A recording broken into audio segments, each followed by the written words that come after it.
भक्ति मर्यादा सतनाम प्राप्ति के लिए तथा प्राप्त करने के बाद आवश्यक नियम जिनमें से एक भी नियम खंड नहीं करना है।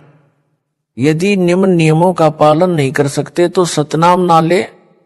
उपदेश प्राप्त पुण्यात्माएं परमात्मा के मार्ग पर चलती हैं, वह परमात्मा प्राप्ति के लिए यात्रा प्रारंभ करती हैं। यात्री बहुत ही कम सामान लेकर यात्रा करता है, अधिक भार उठाकर यात्रा करना संभव नहीं होता। जो सांसारिक परंपराएं हैं वे व्यर्थ का भार है, जो भक्ति मार्ग में यात्रा करने में बाधक है। इसलिए इस भार से मुक्त होने के लिए निम्न नियमों का पालन करना अनिवार्य है। नियम नंबर 1, किसी के पैर नहीं छूने और ना ही दूसरे को छूने देना है। यदि अचानक या मना करने पर भी पैर छू लेता है तो उस स्थिति में नामखंड नहीं होता। आपने किसी को बद्दुआ या आशीर्वाद नहीं देना है, ना ही इच्छा करके किसी से आशीर्वाद लेना है। कोई आपके सिर पर आशीर्वाद के लिए हाथ रखे तो आपने मना करना है, फिर भी कोई हाथ रख देता है तो आपका उपदेश सुरक्षित है, परंतु आपने आशीर्वाद व बद्दुआ बिल्कुल नहीं देनी है, क्योंकि आशीर्वाद देने से आपकी भक्ति कमाई क्षीण हो जाती है। जैसे एक पहिए की ट्यूब से दूसरे पहिए की ट्यूब में हवा डालने से आपकी गाड़ी खड़ी हो जाएगी, आपको हानि हो जाएगी। एक उपदेशी बहन ने अपने अनुपदेशी भाई को स्वस्थ होने का आशीर्वाद दे दिया। भाई तो स्वस्थ हो गया, परंतु बहन इतनी अस्वस्थ हुई कि 1 महीना अस्पताल में रही। पुनः उपदेश लिया, अपनी गलती की क्षमा याचना करने पर ही वह स्वस्थ हो पाई। इसलिए सर्वस्य प्रार्थना है कि यह गलती ना करें। इसी प्रकार अन्य नियमों के खंड करने से आपकी राम नाम की गाड़ी में पंचर हो जाएगा, वह भी रुक जाएगी, अर्थात आप जी को हानि होगी। पूर्व समय में सती प्रथा यानी परंपरा थी, जिस किसी का पति मर जाता था तो उसकी स्त्री को भी उसी मृत पति के साथ जिंदा जलाया जाता था, जो एक महाजालिम कर्म था। उस समय के मानव समाज ने उस कुरीति को मजबूरन मानना पड़ता था। किसी महापुरुष ने संघर्ष करके उस सती प्रथा को बंद कराया। समाज के रूढ़िवादी व्यक्तियों ने बहुत विरोध भी किया, परंतु प्रयत्न सफल हुआ तो आज सर्व बहनें सुखी हैं। इसी प्रकार ये सर्व परंपराएं जानो जो मानव समाज पर भार हैं, इनको समाप्त करने से ही भार मुक्त हो सकेंगे तथा भक्ति मार्ग पर आसानी से चल सकेंगे। नियम नंबर 2, टीवी, कंप्यूटर तथा मोबाइल में फिल्म, सीरियल, मैच, कार्टून देखना तथा मोबाइल में वीडियो गेम आदि नहीं खेलना है। नियम नंबर 3, किसी को दान यानी बिना सिला कपड़ा, सीधा आदि नहीं देना है, ना ही किसी धार्मिक स्थल यानी मंदिर मंडी के लिए पैसे देने हैं, और ना ही उनके किसी भंडारे में जाना है। जैसे धर्मशाला गली पक्की करने, कुआं तथा तालाब यानी जोहड़ की खुदाई, खेतों के साजले, नाले की खुदाई तथा अन्य इसी प्रकार के सामूहिक सामाजिक कार्यों के लिए पैसे दे सकते हैं। नियम नंबर 4, माथे पर तिलक ना लगाना है और ना ही लगवाना है। भात में पटड़े पर नहीं चढ़ना है। गले में माला नहीं डलवानी है और ना ही डालनी है, और ना ही किसी की झोली में पैसे डालने या लेने हैं। यदि दोनों पक्ष उपदेशी हैं तो विवाह केवल असुर निकंदन रमणी करके साधारण विधि से करना है तथा भात परंपरा को समाप्त करना है। नियम नंबर 5, कोई त्योहार, जागरण, मुंडन, धार्मिक अनुष्ठान, जन्मदिन, छठी आदि नहीं मनाना है, ना ही उसमें जाना व सहयोग करना है। नियम नंबर 6, किसी को दुआ या बद्दुआ नहीं देनी है। नियम नंबर 7, किसी को good morning, good afternoon, good evening, good night आदि शब्द नहीं बोलने हैं। यदि कोई बोलता है तो उसे समय अनुसार केवल morning morning, evening evening, afternoon व नाइट नाइट 2-2 बार बोल दें। नियम number 8, happy birthday, happy new year तथा गुड बाय आदि शब्द नहीं बोलने हैं। यदि कोई आपसे बोलता है तो उसे धन्यवाद या थैंक यू बोल दें। नियम नंबर 9, सिखों को छोड़कर संत बाबा रूप में दाढ़ी ना हो। नियम नंबर 10, बहनों ने नेल पॉलिश और लिपस्टिक नहीं लगानी है। नियम नंबर 11, परफ्यूम तथा सेंट आदि नहीं लगाना है। नियम नंबर 12, विवाहित बहनें केवल सिंदूर या बिंदी में से एक चीज लगा सकती हैं। नियम नंबर 13, किसी अनुपदेशी का जूठा नहीं खाना है। नियम नंबर 14, हाथों पर मेहंदी नहीं लगानी है, किसी बीमारी के कारण लगा सकते हैं। हाथों में मेहंदी लगाने से नामखंड होता है। सिर यानी बालों में रंग काली मेहंदी या डाई नहीं लगानी है। नियम नंबर 15, शादी में जाते हैं तो सगुनवार फेरी मुंह दिखाई पर पैसे नहीं देने हैं। विदाई के समय घर में नारियल नहीं फोड़ना है। कन्या विदाई के समय गाड़ी पर पानी डालना या सगुन के लिए धक्का लगाना अर्थात सगुन करना मना है। नियम नंबर 16, किसी को किसी भी अवसर पर गिफ्ट देना मना है। अगर कोई गिफ्ट दे तो कोशिश करनी है ना लो।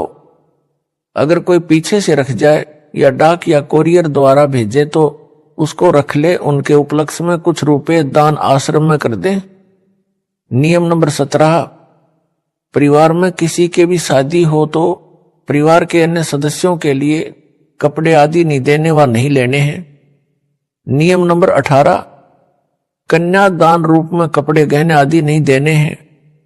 रुपए भी इस उपलक्ष्य में देने हैं कि आपने वहां खाना खाया है और बहन के घर जाते हैं तो इसी उद्देश्य से पैसे दे सकते हैं कि आपने वहां खाना खाया है या चाय आदि पी है। यह ध्यान रहे, यदि अधिक धन दे दिया तो आपकी बहन पर आपका ऋण ना हो जाए तथा संस्कार ना जुड़ जाएं, क्योंकि हम संस्कार वश ही यहाँ काल जाल में रह जाते हैं। यदि आप पैसा देना चाहें और बहन ना लेवे तो दोनों ही भार मुक्त हो जाते हैं। यदि बहन बुआ जी आदि उपदेशी हैं तो उनको चाहिए कि वह पैसा रुपए कपड़ा आभूषण कदापि ना लें। प्यार से कहें कि आपने कह दिया, हमने मान लिया। नियम नंबर 19, स्कूल में गायत्री मंत्र बोलते समय ओम शब्द नहीं बोलना है, क्योंकि जिसे गायत्री मंत्र कहते हैं यह यजुर्वेद के अध्याय 36 का मंत्र 3 है। मूल पाठ में ओम मंत्र नहीं है। वेद परमात्मा की अनूठी देन है। इसमें वृद्धि या कटौती करना परमात्मा का अपमान है। लाभ के स्थान पर हानि ही होती है। इसलिए इस मंत्र के साथ ओम नहीं बोलना है। यजुर्वेद के अध्याय 36 मंत्र 3 अर्थात कथित गायत्री मंत्र मात्र परमात्मा की महिमा का एक मंत्र है। इसे पढ़ने से परमात्मा के गुणों का ज्ञान होता है। जैसे बिजली की महिमा कहीं लिखी हो, उसको कविता बनाकर गाते रहने से बिजली के गुणों का ज्ञान तो होता है, परंतु बिजली का लाभ नहीं मिल सकता। लाभ तो बिजली का कनेक्शन लेने से ही मिलेगा। इसी प्रकार यजुर्वेद अध्याय 36 मंत्र 3 जिसको गायत्री मंत्र बताकर जाप करने को कहते हैं वह व्यर्थ है, क्योंकि यह मंत्र तो परमात्मा की महिमा का ज्ञान कराता है, परमेश्वर के गुणों अर्थात लाभ को बताता है। वह लाभ अधिकारी संत से सतनाम व सारनाम की दीक्षा प्राप्त करके अर्थात कनेक्शन लेकर ही प्राप्त हो सकते हैं। यजुर्वेद अध्याय 36 मंत्र 3 अर्थात गायत्री मंत्र की आवर्ती करने से नहीं। फिर भी कोई अज्ञानी व्यक्ति विद्यार्थियों को विवश करे तो ओम शब्द का उच्चारण ना करें, केवल गायत्री मंत्र का भूर्भुव स्वा से ही उच्चारण प्रारंभ करें। ओम एक अक्षर को ना लगाए। अध्यापकों को चाहिए कि यजुर्वेद अध्याय 36 मंत्र 3 की अपेक्षा संत गरीबदास जी महाराज की वाणी से मंगलाचरण विद्यार्थियों से बुलाएं। गायत्री मंत्र से कई गुना लाभ होता है, परंतु सतनाम तथा सारनाम बिना सब व्यर्थ है। नियम नंबर 20, मुर्दे के अंतिम संस्कार में लकड़ी डाल सकते हैं, कंधे पर या अन्य साधन द्वारा शव को ले जा सकते हैं। नियम नंबर 21, मुर्दे पर एक से अधिक कफन नहीं डालना है। यदि आपसे पहले किसी ने कफन डाल रखा है तो आपने कफन नहीं डालना है, क्योंकि कफन केवल एक ही होता है। अगर पहले कफन डाल रखा है फिर किसी ने एक से ज्यादा कफन डाला है तो नाम खंड होता है। नियम नंबर 22, शादी में खाना खा सकते हैं, यह मानकर पैसे दे सकते हैं कि आपने यहां भोजन खाया है। नियम नंबर 23, यदि दोनों पक्ष उपदेशी हैं तो पीलिया देना, छूछक देना बंद करना है।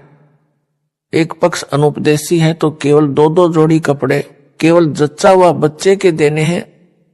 नियम नंबर 24, नौकरी पर ऑफिस में जब कोई रिटायर होता है तो ऑफिस में सभी आपस में पैसे इकट्ठे करके उसे गिफ्ट तथा पार्टी देते हैं। ऐसा कर सकते हैं, यानी इसमें थोड़ा बहुत दे सकते हैं, लेकिन उपदेशी ने कतई नहीं लेना है। नियम नंबर 25, घर में जब बहन आती है तो उसे कपड़े व पैसे नहीं देने हैं। अगर बहन या बेटी अनुपदेशी है तो बहुत कम 1 या 2 जोड़ी कपड़े दे सकते हैं। बच्चों के लिए खाने पीने का सामान दे सकते हैं, और अगर जब बहन के घर जाते हैं तो साथ में बच्चों के लिए फल, मिठाई आदि ले जा सकते हैं। नियम नंबर 26, स्कूल में विदाई पार्टी के समय बच्चे पैसे दे सकते हैं। नियम नंबर 28, यदि गौशाला की कमेटी रजिस्टर्ड है तो रुपए दे सकते हैं, यदि रजिस्टर्ड नहीं है तो चारा आदि दे सकते हैं। नियम नंबर 28, शादी की मिठाई कोई घर में लेकर आए तो और कुछ शादी के नाम के कार्ड के साथ मिठाई लाते हैं तो हृदय से मना करें। फिर भी कोई रख जाए तो खा सकते हैं, उसके बदले में कुछ रुपये आश्रम में दान कर दें, आप पर भार नहीं रहेगा। उपदेशी भगत ने समाज में किसी के विवाह में भी भोजन खा रखा है, उसके लिए विवाह के दिन से कुछ दिन बाद मिठाई व भोजन करवा सकते हैं। यह छूट केवल एक बार है, आगे से विवाह में मिठाई बनाने की परंपरा बंद है, सामान्य भोजन बनाए। नियम नंबर 29, भगत भाई आपस में उधार सामान एक दूसरे से ले सकते हैं, और अगर आपस में एक दूसरे के घर आते जाते हैं तो बच्चों के लिए खाने पीने का सामान ले जा सकते हैं। नियम नंबर 30, भाई या बहन की आर्थिक स्थिति कमजोर हो तो आर्थिक या अन्य मदद उधार रूप में कर सकते हैं। बहन को चाहिए कि उस पैसे को लौटाए जिससे उस पर भार नहीं बनेगा। यदि बहन या भाई धन लौटाने में असमर्थ है तो भाई कभी बहन पर तथा बहन भाई पर पैसे लौटाने का दबाव ना बनाए। नियम नंबर 31, लड़की की शादी में माता पिता अपनी लड़की को 4 जोड़ी कपड़े दे सकते हैं, पैसे नहीं। अगर लड़के की शादी में लड़की वाले बगैर नाम वाले हैं और वो अगर जबरदस्ती अपनी लड़की को कुछ देना चाहे तो इसी प्रकार लड़की की शादी में लड़के वाले अनुपदेशी कुछ मांग करें तो स्पष्ट मना कर दें, बिल्कुल नहीं लेना देना है। नियम नंबर 32, जिन लड़कियों का विवाह होता है वे जिन कपड़ों को पहनकर विवाह मंडप अर्थात रमणी में बैठे उन्हीं कपड़ों में अपनी ससुराल जाएं, अन्य पोशाक ना बदलें। किन्हीं परिस्थितियों में बदलनी पड़े, जैसे मिट्टी लग जाए, गीली हो जाए या अन्य कारण से खराब हो जाए तो बदल सकते हैं, अन्यथा नहीं। सुनने में आया है कि कुछ बहनें रमणी में विवाह के समय सामान्य पोशाक पहनती हैं, बाद में तड़क भड़क वाली पोशाक पहनकर ससुराल जाती हैं।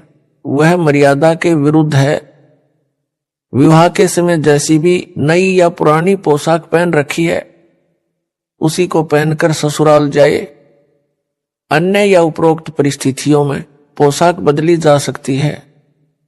नियम नंबर 33, आपके द्वार पर कोई भिक्षुक आता या कहीं बाजार में आपसे कोई भिक्षा मांगता है तो उसे पैसे ना दें, खाना खिला दें। यदि उसको वस्त्र की आवश्यकता है तो वस्त्र बिना सिला ना दें, पुराना या नया सिला हुआ कपड़ा दे।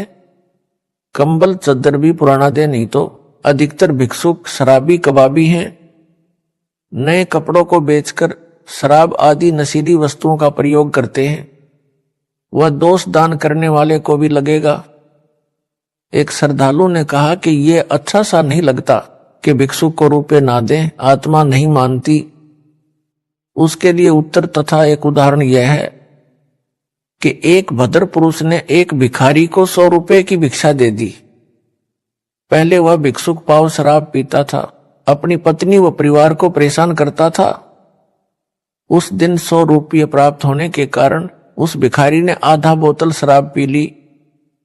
शराब के नशे में अपनी पत्नी को पीट डाला। उस भिखारी की पत्नी ने बच्चों समेत आत्महत्या कर ली। उस जेंटलमैन के 100 रुपये के दान ने एक परिवार को उजाड़ दिया। इसका दोष दानकर्ता को है। गीता में लिखा है कि कुपात्र को किया दान लाभ के स्थान पर हानि करता है। कबीर परमेश्वर जी कहते हैं, गुरु बिन माला फेरते, गुरु बिन देते दान, गुरु बिन दोनों निष्फल हैं, पूछो वेद पुराण। नियम नंबर 34, किसी भी नियम के खंडित हो जाने पर आपको परमेश्वर से मिलने वाला लाभ बंद हो जाएगा। जैसे बिजली का कनेक्शन कट जाने पर सर्व लाभ बंद हो जाते हैं, जो कार्य बिजली से होने थे वे रुक जाते हैं। इसी प्रकार परमात्मा की शक्ति से जो आपको तथा आपके परिवार को लाभ मिलना था वह रुक जाता है। एक बहन ने बताया कि उसके पति ने दीक्षा भी ले रखी है, किसी भी नियम का पालन नहीं करता। इसी प्रकार एक भगत ने अपनी पत्नी की शिकायत की। उसके विषय में यह जाने कि उनका नाम खंडित हो चुका है। ऐसे व्यक्तियों का कोई भयंकर पाप कर्म है। नाम खंडित होने पर वह पाप कर्म अपना प्रभाव करके हानि करेगा। जब तक मर्यादा में रहकर भक्ति करते हैं तो वह पाप कर्म हानि नहीं कर सकता। एक बहन ने ऐसे ही नाम खंडित कर रखा था। कुछ वर्षों के पश्चात उसकी जीभ में कैंसर का रोग हो गया। उस बहन से पूछा कि क्या अब आपको टीवी देखना, लिपस्टिक लगाना अच्छा लगता है? उसने रोते हुए कहा, नहीं। इसी प्रकार परिवार व शरीर में हानि से बचने के लिए तथा परमात्मा से लाभ प्राप्त करके मोक्ष प्राप्ति के लिए मर्यादा में रहें, अन्यथा पाप कर्म आपको क्षति कर देगा। इसलिए सर्व पुण्यात्माओं से पुनः निवेदन है कि सर्व नियमों का विधिवत पालन करके मानव जीवन को सफल बनाए तथा पूर्ण मोक्ष प्राप्त करके सदा सुखी बने, सतलोक में निवास करें। जो विद्यार्थी शिक्षा समय में मौज मस्ती करते हैं वे शिक्षा से वंचित रह जाते हैं, आजीवन कष्ट उठाते हैं। जो शिक्षा के समय में मौज मस्ती ना करके लगन से शिक्षा पूरी कर जाते हैं तो उनको विद्यालय में किए प्रयत्न का फल बाहर क्षेत्र में नौकरी द्वारा प्राप्त होता है।